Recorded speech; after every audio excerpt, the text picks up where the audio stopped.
اعوذ باللہ من الشیطان الرجیم بسم اللہ الرحمن الرحیم۔ سورہ اعراف پارہ نمبر 8 رکوع نمبر 3 آیت نمبر 26-27۔ یا بنی آدم قد انزلنا علیکم لباسا یواری سوآتکم وریشا ولباس التقوى ذلك خير ذلك من آيات الله لعلهم يذكرون۔ يا بني آدم لا يفتننكم الشيطان كما أخرج أبويكم من الجنة ينزع عنهما لباسهما ليريهما سوآتهما إنه يراكم هو وقبيله من حيث لا ترونهم إنا جعلنا الشياطين أولياء للذين لا يؤمنون۔ یا بنی اے آدم کے بیٹو، یا بنی آدم اے آدم کے بیٹو اور بیٹیوں، قد انزلنا ہم نے نازل کیا، علیکم تمہارے لیے، لباساً لباس، یواری چھپا سکتے ہو، سوآتکم جن کے ذریعے تم اپنے سطر کو یا جسم کے ان حصوں کو چھپا سکتے ہو جن کا چھپانا ضروری ہے، وریشا اور یہ لباس خوش نمائی کا ذریعہ بھی ہے، ولباس التقوی اور تقوی کا جو لباس ہے، ذالک خیر وہ سب سے بہتر ہے، ذالک من آیات اللہ یہ لباس اللہ کی نشانیوں کا حصہ ہے، لعلہم یذکرون جن کا مقصد ہے کہ لوگ سبق حاصل کریں۔ یا بنی آدم اور اے آدم کے بیٹوں اور بیٹیوں، لا یفتننکم الشیطان، لا یفتننکم وہ ہرگز تمہیں فتنے میں نہ ڈالے، الشیطان شیطان، کما اخرجا جیسا اس نے نکالا، ابویکم تمہارے ماں باپ کو، من الجنت جنت سے، ینزع اور اتروا دیا، عنہما ان دونوں سے، لباسہما ان دونوں کے لباسوں کو، لیریہما تاکہ وہ جگہ دکھائے ان کو، سوآتہما جن کو چھپایا جاتا ہے، یہ شرم کی جگہ ان کو دکھائے، انہ وہ شیطان، یراکم تمہیں دیکھتا ہے، ہوا وہ شیطان، وقبیلہ اور اس کا جتھا دیکھتا ہے، من حیث ایسی جگہ سے، لا ترونہم جہاں سے تم انہیں نہیں دیکھ سکتے، انا بے شک،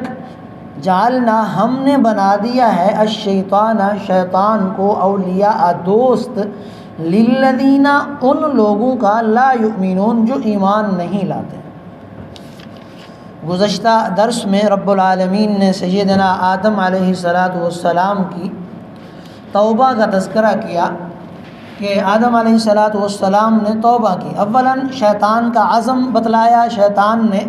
عزم کر لیا تھا کہ اے اللہ، جس آدم کی وجہ سے تو نے مجھے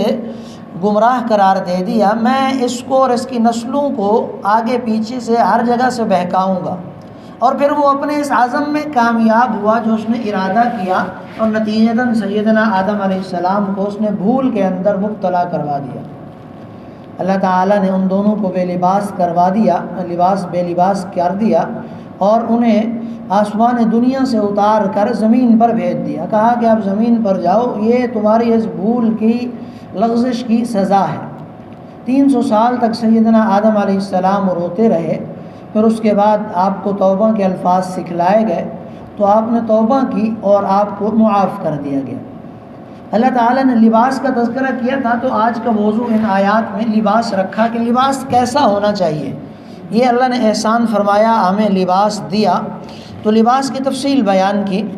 کچھ مسائل ہیں ان کو سمجھ لے۔ فرمایا کہ اے ابن آدم، ہم نے لباس تمہارے لیے نازل کیا۔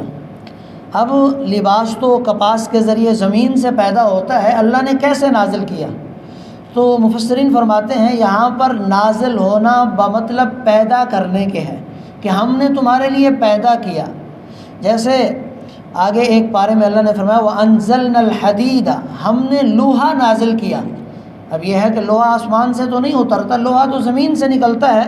تو اللہ نے اتارنے کا مطلب یہ اللہ نے لوہا تمہارے لیے پیدا کیا۔ اسی طرح اسی پارے میں پیچھے بھی بتلایا وَأَنزَلْنَا عَلَيْكُمُ الْمَنَّ وَالسَّلْوَىٰ، ہم نے ایک آیت میں فرمایا کہ ہم نے تمہارے لیے مویشیوں کے جوڑے نازل کیے۔ اب مویشی تو زمین میں پیدا ہوتے ہیں، جانور ایک دوسرے کے ساتھ جفتی کرتے ہیں تو پیدا ہوتے ہیں، اللہ نے آسمان سے جوڑے تو نہیں اتارے۔ تو اب اللہ تعالیٰ نے ہر جگہ اتارنے کا مطلب پیدا کرنے کے، ہم نے تمہارے لیے پیدا کیے یا بنائے مویشیوں کے جوڑے۔ اسی طرح یہاں بھی ہے کہ ہم نے تمہارے لیے کپاس وغیرہ کو پیدا کی کہ جس کے ساتھ تم کپڑے بناتے ہو۔ دوسرے لفظوں میں پیدا کرنا بمعنی انزلنا کے ہے کہ ہم نے اتارا۔ بعض مفسرین فرماتے ہیں کپاس ہو، یہ جتنی چیزیں ہیں، یہ لوہا وغیرہ،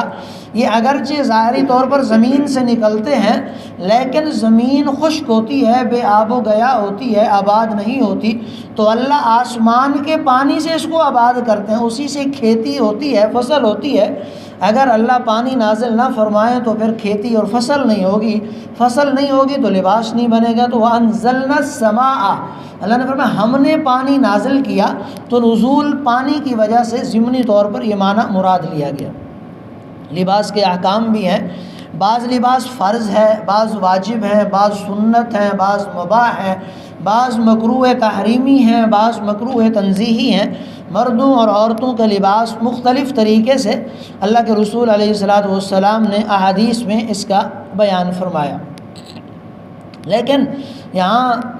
جو ہے لباس کے بارے میں عربوں کا عقیدہ تھا کہ عرب لوگ جو ہے وہ بغیر لباس کے مکہ اور مدینہ میں مکہ کے اندر طواف کرتے تھے، بغیر لباس کے بے لباس طواف کرتے تھے، تو بہرحال اس چیز سے منع کر دیا گیا۔ ایک حدیث میں اللہ کے رسول نے فرمایا کہ الفاخذ عورۃ، ران پردے کے اندر شامل ہے، سطر کے اندر شامل ہے، لہٰذا ران کسی کو نہیں دکھانی چاہیے۔ ایک حدیث میں اللہ کے رسول علیہ الصلاۃ والسلام نے فرمایا کہ کسی مرد کے لیے اس چیز کی اجازت نہیں ہے وہ دوسرے مرد کے خفیہ حصوں کو دیکھے، اسی طرح کسی عورت کے لیے جائز نہیں ہے وہ کسی عورت کے دوسرے خفیہ حصوں کو دیکھے۔ تو یہ سطر کا چھپانا جو ہے وہ فرض عین ہے، ناف سے لے کر گھٹنوں تک ضروری ہے، اس کا دکھانے کی اجازت نہیں ہے۔ اور امام شاہ ولی اللہ محدث دہلوی نے حجت اللہ البالغہ کے اندر یہ بات ارشاد فرمائی کہ دنیا میں جتنی بھی تہذیبیں یا تمدن گزری ہیں، ہر تہذیب اور تمدن کے اندر ان العرا شین، ہر تہذیب اور تمدن میں برہنگی بطور عیب شمار کی جاتی تھی، اور لباس جو ہے لباس زین، اور لباس زینت شمار کی جاتی تھی۔ لباس زینت ہے، خوشنودی ہے، اور عریانی اور برہنگی جو ہے وہ خلاف فطرت ہے۔ اس لیے آدم علیہ السلام اور اماں حوا کے جب کپڑے اترے درخت کو کھانے سے تو فوراً انہوں نے سطر کو چھپانے کی کوشش کی، تو پتہ یہ چلتا ہے کہ برہنگی جو ہے وہ خلاف فطرت ہے، انسان کی فطرت میں برہنہ رہنا شامل نہیں ہے۔ اس لیے کپڑے اور لباس کا ہونا ضروری ہے، اور کپڑے اور لباس کیسے ہوں کہ جس کے ساتھ پردے کا مقصد ہو۔ اللہ فرما رہے ہیں لباس اتارا یواری سوآتکم، کہ جس کے ساتھ تم جسم کے ان حصوں کو چھپا سکو جن کا کھولنا برا ہے۔ اگر کپڑے ایسے ہیں کہ جن سے جسم کے وہ حصے نظر آتے ہیں تو پھر وہ کپڑے ہی نہیں ہیں، پھر وہ جائز نہیں ہے، پھر گناہ ہے۔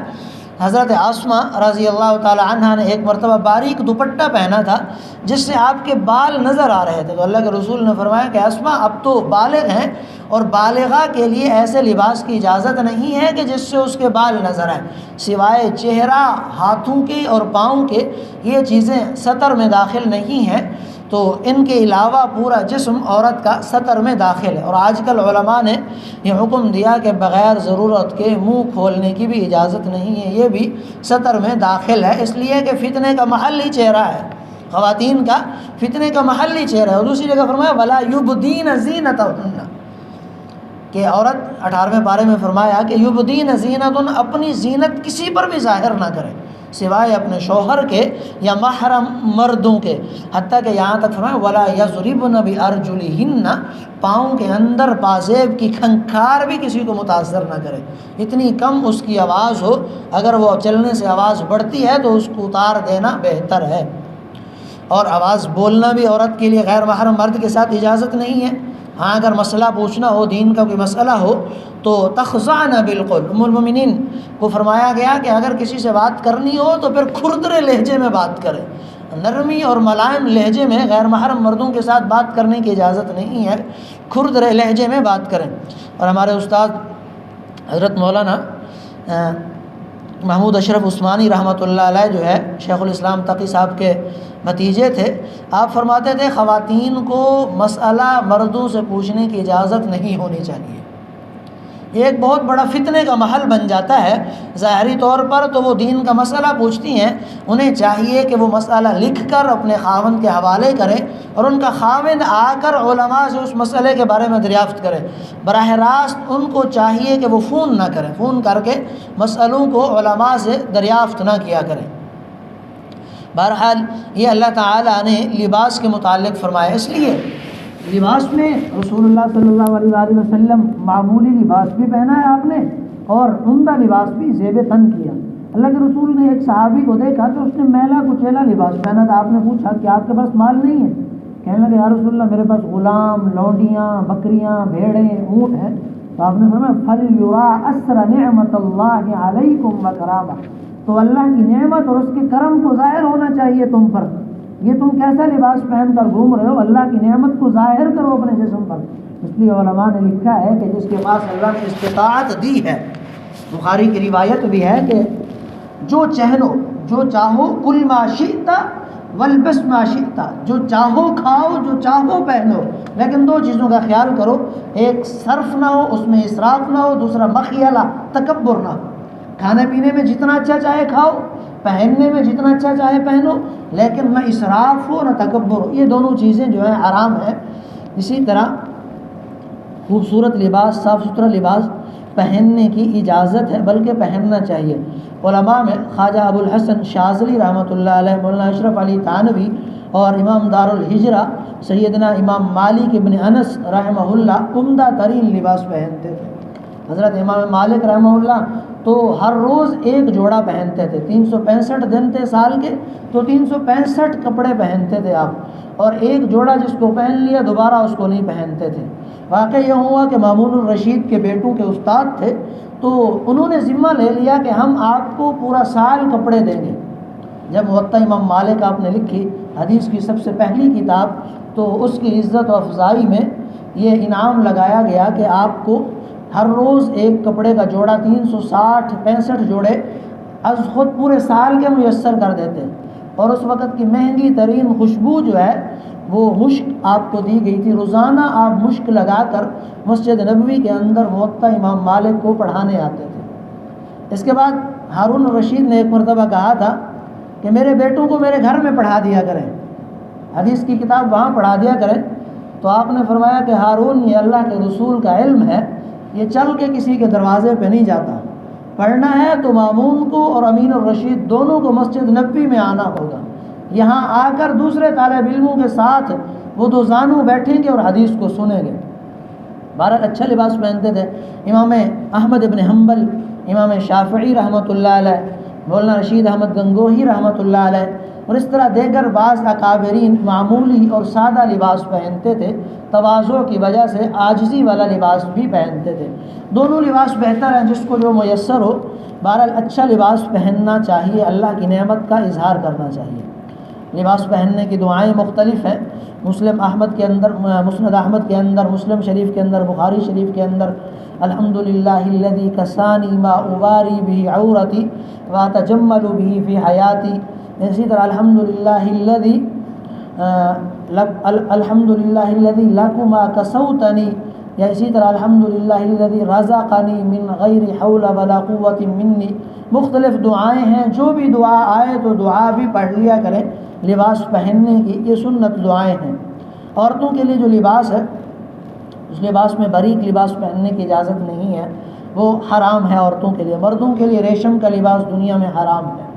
اسی طرح عورتوں کے لیے ایسا لباس کہ جس کے ذریعے سے ان کے جسم کے اعضاء نظر آئیں، حصے نظر آئیں، یا اتنی سخت لباس پہننا کہ جس کے ساتھ جسم کی کیفیات کا احساس ہو کہ جسم کتنا موٹا ہے، کتنا باریک ہے، ایسے لباس پہننے کی اجازت نہیں ہے۔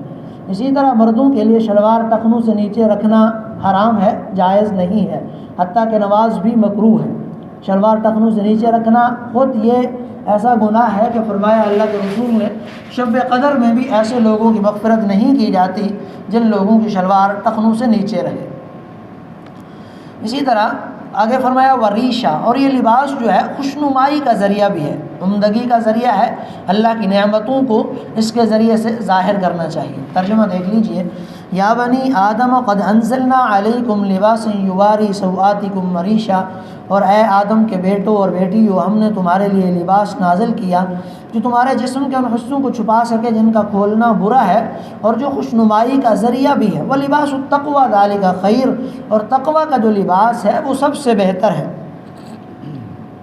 جس طرح لباس انسان کے ظاہری جسم کی پردہ داری کرتا ہے، اس طرح تقویٰ انسان کو گناہوں سے پاک رکھتا ہے، گناہوں سے بچاتا ہے۔ تو اس لیے فرمایا تقویٰ کا لباس جو ہے وہ بہترین لباس ہے، انسان متقی بھی ہو۔ ذالک خیر، یہ سب سے بہتر ہے۔ ذالک من آیات اللہ لعلہم یذکرون، یہ سب اللہ کی نشانیوں میں سے ہے جس کا مقصد یہ ہے کہ لوگ سبق حاصل کریں۔ لباس کا پیدا کرنا اس کی قدرت اور اس کی حکمت کی نشانیوں میں سے ہے۔ آگے فرمایا یا بنی آدم لا یفتننکم الشیطان، اور اے آدم کے بیٹوں اور بیٹیوں، شیطان کو ایسا موقع ہرگز نہ دینا کہ وہ تمہیں اسی طرح فتنے میں ڈال دے، کما اخرج ابویکم من الجنہ، جیسے اس نے تمہارے ماں باپ کو جنت سے نکالا، جیسے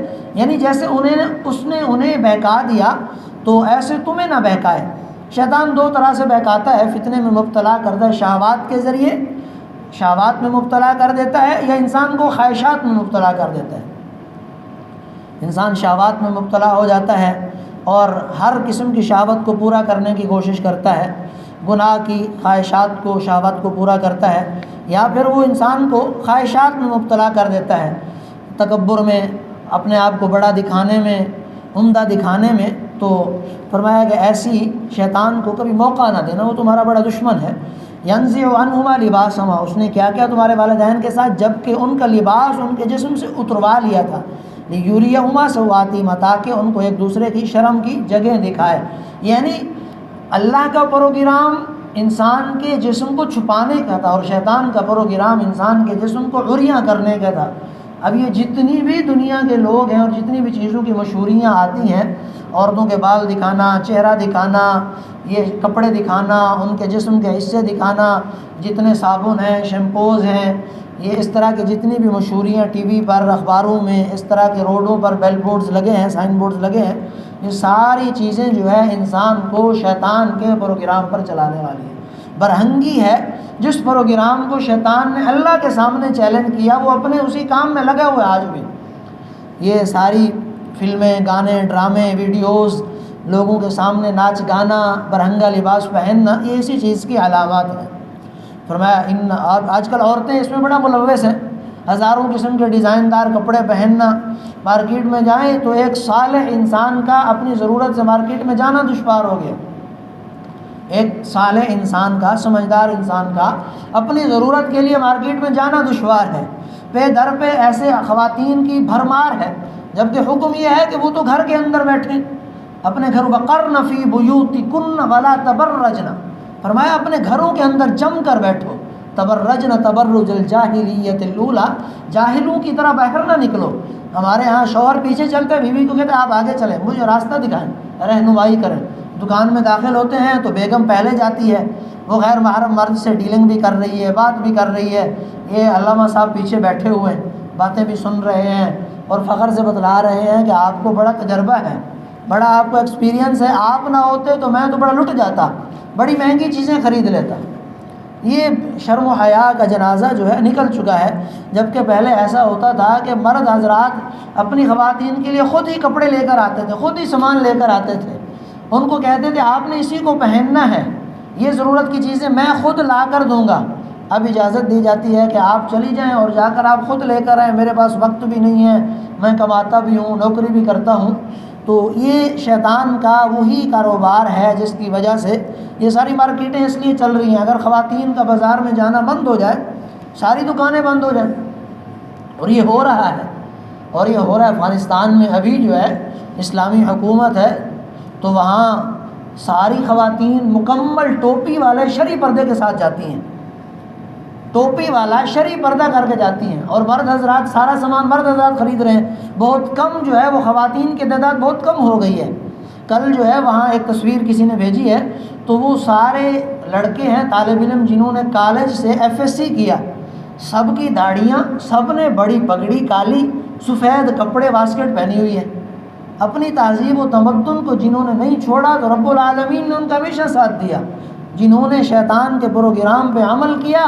ہم کوشش کرتے ہیں کہ ہم غیروں کے طریقے پہ چلیں تو کامیاب ہو جائیں، کہ جتنا آگے نکلتے ہیں اتنا غلط ہوتے ہیں، اتنا گمراہ ہوتے ہیں۔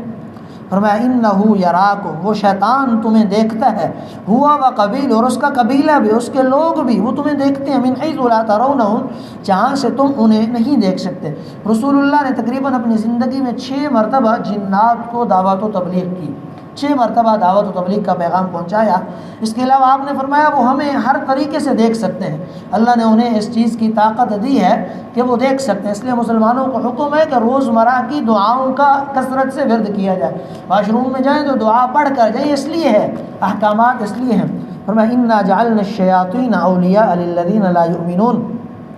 ان شیطانوں کو ہم نے انہی کا دوست بنا دیا جو ایمان نہیں لاتے۔ صاف ظاہر ہے کہ شیطانوں کے اندر بھی مسلمان بھی ہیں، کافر بھی ہیں، سکھ بھی ہیں، ہندو بھی ہیں، مختلف جیسے ہمارے انسانوں میں ایسے وہاں بھی ہے، تو جو ایمان والے نہیں ہیں، جو گندے رہتے ہیں، بد کردار رہتے ہیں، تو انہی لوگوں کے ساتھ اللہ نے شیاطین کو بھی لگا دیا۔ دعا کریں کہ اللہ تعالی ہم سب کو علم و عمل کی توفیق عطا فرمائے۔ بسم اللہ الرحمن الرحیم، الحمد للہ رب العالمین والعاقبۃ للمتقین، اللهم صل على سيدنا ومولانا محمد وبارك وسلم، ربنا آتنا في الدنيا حسنة وفي الآخرة حسنة وقنا عذاب النار، ربنا فاغفر لنا ذنوبنا وكفر عنا سيئاتنا وتوفنا مع الأبرار، صلى الله تعالى على خير خلقه محمد وآله وصحبه أجمعين، آمين برحمتك يا أرحم الراحمين۔